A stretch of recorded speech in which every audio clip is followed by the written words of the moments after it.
Hola y bienvenidas y bienvenidos. Hoy nos metemos de lleno en un tema que, parece de primero de carrera de Derecho, pero que en realidad es el motor de todo. ¿Qué hace que una ley sea? Bueno, una ley. Todos damos por sentado que si algo está escrito en el boletín oficial, pues hay que cumplirlo y punto.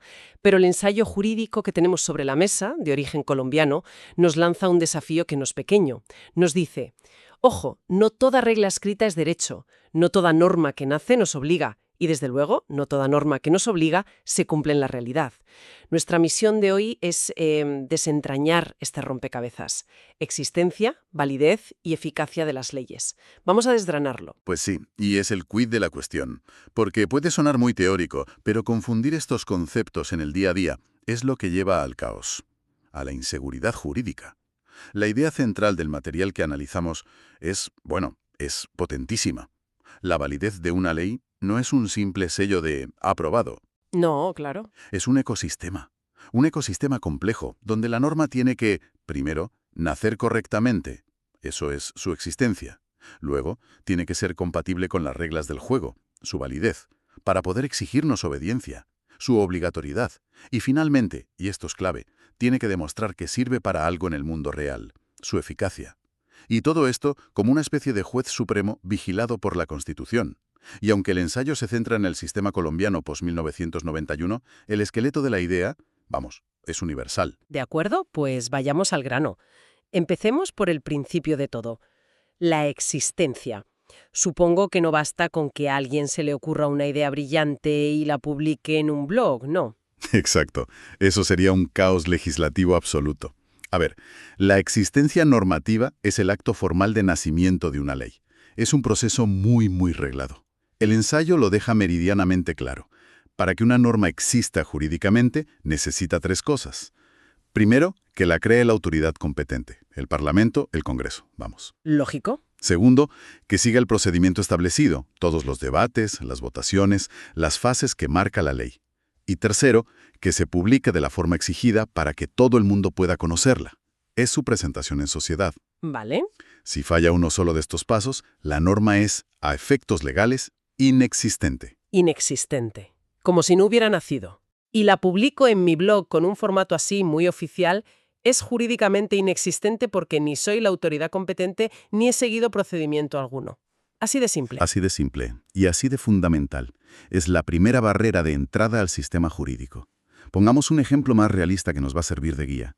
Imaginemos que el Congreso de Colombia aprueba una ley muy ambiciosa, la llamaremos Ley de Ríos Limpios 2025. Se debate en las dos cámaras, se vota, se aprueba con las mayorías, el presidente la sanciona y se publica en el Diario Oficial. En ese preciso momento, la Ley de Ríos Limpios existe. Ha nacido formalmente. Vale, nuestra ley ha nacido, tiene su partida de nacimiento oficial, pero aquí es donde, según el ensayo, la cosa Se complica. y se pone de verdad interesante. El texto dice que no toda norma existente es válida. Espera un momento, esto me choca.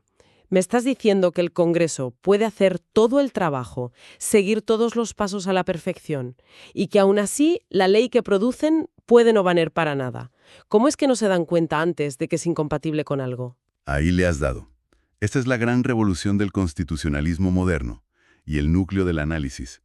La existencia es solo el primer filtro. La validez es el control de calidad. El control de calidad, me gusta eso. Es la cualidad que nos dice que esa norma, que ya existe, pertenece legítimamente al sistema. Volvamos a nuestra Ley de Ríos Limpios. Nació perfectamente, pero imagina que uno de sus artículos dice: para garantizar la limpieza de los ríos, se expropiarán sin compensación económica todas las tierras privadas en un radio de 500 metros de cualquier afluente. Uf, eso suena problemático. Problemático es poco. Choca frontalmente con el derecho a la propiedad privada que está protegido por la Constitución colombiana. Claro. Entonces, aunque la ley existe porque siguió todo el procedimiento, ese artículo en concreto es inválido. Su contenido, su sustancia, es incompatible con una norma superior. El ensayo distingue muy bien entre la validez formal, que el procedimiento de creación sea correcto y eso, nuestra ley lo cumplió, y la validez material, que es la que acabamos de ver que falla, la compatibilidad de su contenido con los principios y derechos de la Constitución. Ostras, claro. Es como un control de calidad a dos niveles. Primero miras si la botella se ha fabricado bien y luego miras si el líquido de dentro es potable o es veneno. Y la Constitución es el laboratorio que analiza el contenido. Es una analogía perfecta, perfecta. Y ese laboratorio tiene un nombre: control de constitucionalidad. El ensayo menciona el artículo 241 de la Constitución colombiana, que le da a la Corte Constitucional precisamente ese poder, el de ser el laboratorio. Su trabajo es coger las leyes que ya existen y analizarlas para asegurarse de que no son venenosas para los derechos fundamentales. Si lo son, las declara inválidas. Y las expulsa del sistema. Entendido. Entonces, solo cuando una ley pasa este doble control, nace bien y su contenido es compatible, es cuando se vuelve válida. Y supongo que esa validez es la que le da el poder de obligarnos. Pero seamos sinceras, ¿obedecemos por un deber cívico o por el puro miedo a la multa? La obligatoriedad es solo eso, la amenaza de una sanción. Pues aquí viene algo que la mayoría de la gente e incluso algunos estudiantes de derecho confunden. La obligación y la sanción son dos cosas totalmente distintas, aunque parezcan primas hermanas. El ensayo lo explica de maravilla. La obligatoriedad es el efecto directo de la validez. Si la ley de ríos limpios, una vez corregido su artículo tóxico, claro, es válida, sus mandatos deben ser obedecidos por la ciudadanía y aplicados por las autoridades. Y punto. Es un deber jurídico que no depende de si nos gusta la ley, de si nos parece justa o de si creemos que nos van a pillar. ¿Y la sanción entonces? ¿El miedo a la multa o a la cárcel? Eso es la coercibilidad. Es la posibilidad que tiene el Estado de usar la fuerza legítima para hacer cumplir la obligación si alguien se niega. Es la garantía, el plan B del sistema. Pero la obligación existe por sí misma. El ejemplo clásico que todos entendemos. La obligación de parar ante un semáforo en rojo existe a las 3 de la mañana en una calle desierta. Ajá. Aunque no haya ni un policía ni una cámara en kilómetros a la redonda. La norma es válida y por tanto obligatoria. La multa, la coercibilidad, es solo la consecuencia si te pillan incumpliendo esa obligación que ya existía. Me queda mucho más claro. La obligación es el deber y la coerción es el palo por si no cumples con el deber. Vale, el engranaje teórico parece perfecto. La ley nace, existencia, pasa el control de calidad, validez, y por eso nos obliga a todos, obligatoriedad. Suena impecable sobre el papel, pero ahora viene la prueba de fuego, el mundo real. Me pregunto qué pasa cuando este mecanismo tan bien diseñado choca con la tozuda realidad y la gente simplemente pasa de la ley. El ensayo le dedica un buen trozo a esto, a la eficacia. Aquí es donde el derecho se da de bruces con la sociología y donde la cosa se pone fascinante. La eficacia es la dimensión social de la norma. Es sencillamente si la ley funciona en la práctica. El ensayo dice que una norma es eficaz si la gente la cumple voluntariamente, si los jueces y la policía la aplican cuando deben, y si en última instancia consigue el objetivo para el que fue creada. Ya. Lo crucial, y el texto lo subraya una y otra vez, es que la eficacia es un dato de la realidad, no un requisito para que la ley sea válida. Y eso tiene que crear unas tensiones brutales. Se me ocurre el caso de una ley que es perfectamente válida, pero que no la cumple nadie. Letra muerta, que se dice. Exactamente. Es el drama de la norma válida pero ineficaz. Volvamos a nuestra ley de ríos limpios. Imaginemos que es perfecta, constitucional, obligatoria. Pero el gobierno no destina ni un euro para inspectores medioambientales. Vale. Las multas por contaminar son tan bajas que a las empresas les sale más barato pagarlas que instalar filtros. Y no hay ninguna campaña de concienciación. ¿Qué ocurre? Pues que la ley, aunque válida, tiene una eficacia cercana a cero. Los ríos siguen igual de sucios. Claro. Su ineficacia no le quita la validez. Siguen los códigos, pero no transforma la realidad. Es un brindis al sol. Y supongo que también se puede dar el caso contrario. Algo que todo el mundo hace, que funciona socialmente, pero que en realidad es ilegal. Desde luego. Es el fenómeno de la norma eficaz pero inválida. El ensayo apunta a que históricamente muchas costumbres o prácticas sociales muy arraigadas, es decir, socialmente muy eficaces, eran en realidad profundamente injustas o inconstitucionales. ¿Cierto? Pensemos en prácticas discriminatorias que durante décadas fueron la norma social. Pero un ejemplo más mundano y universal: el acto de cruzar la calle por donde no hay un paso de peatones. En muchísimos sitios es una infracción. La norma que lo prohíbe es válida y obligatoria, pero la eficacia de esa norma es casi nula. Es verdad. Viene bien. Es una norma social eficaz, se cruza por el camino más corto, que se impone una norma jurídica válida, pero ineficaz.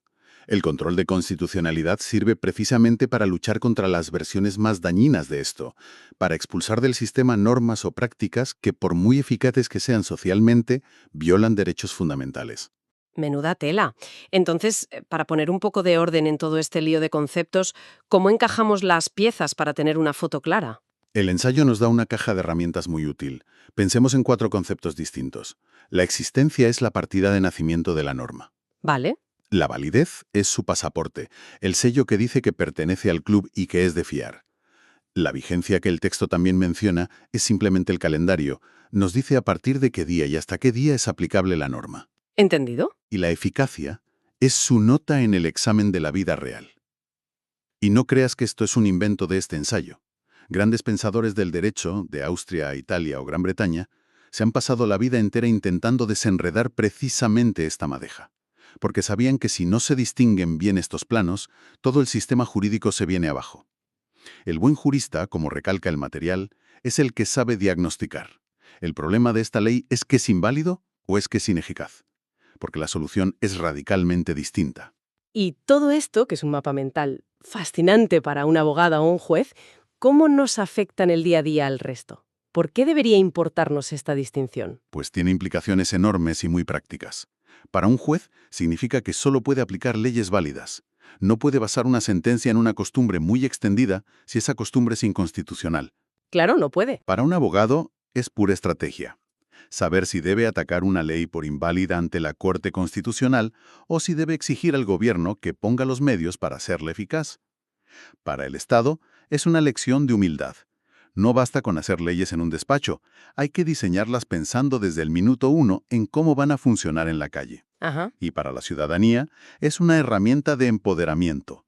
Entender esto nos permite distinguir nuestras obligaciones jurídicas reales de meras costumbres y, sobre todo, nos permite exigir nuestros derechos. Permite decir, oiga, esta ley de ríos limpios existe y es válida, así que usted, Estado, tiene la obligación de hacerla eficaz. No es un favor, es su deber. O sea que, resumiendo mucho, lo que esto nos enseña es que una ley es mucho más que un texto publicado. Es un ser vivo con un ciclo de vida complejo. Tiene que nacer bien, pasar un examen de salud constitucional muy estricto para que pueda obligarnos, y si todo va bien, debería ser capaz de cambiar las cosas en el mundo real. Has captado toda la esencia. De hecho, el ensayo lo resume al final con una regla mnemotécnica que llama la clave Buju, que es una forma muy gráfica de recordarlo. Dice, una norma existe cuando nace, obliga cuando es válida y transforma la realidad cuando es eficaz. El gran arte del derecho, el gran desafío para cualquier sociedad, es conseguir alinear esas 3 cosas. Que lo que nace obligue y que lo que obliga funcione. Me parece una síntesis brillante. Y nos deja en un punto muy interesante para la reflexión. Si una ley es perfectamente válida y obligatoria, como podría ser nuestra ley de ríos limpios, pero es sistemáticamente ineficaz en la práctica, año tras año, ¿en qué momento deja de ser una solución para convertirse en parte del problema? En una ficción que nos consuela pero que no arregla nada. ¿Y qué responsabilidad tenemos como sociedad para cerrar esa brecha entre el papel y la realidad?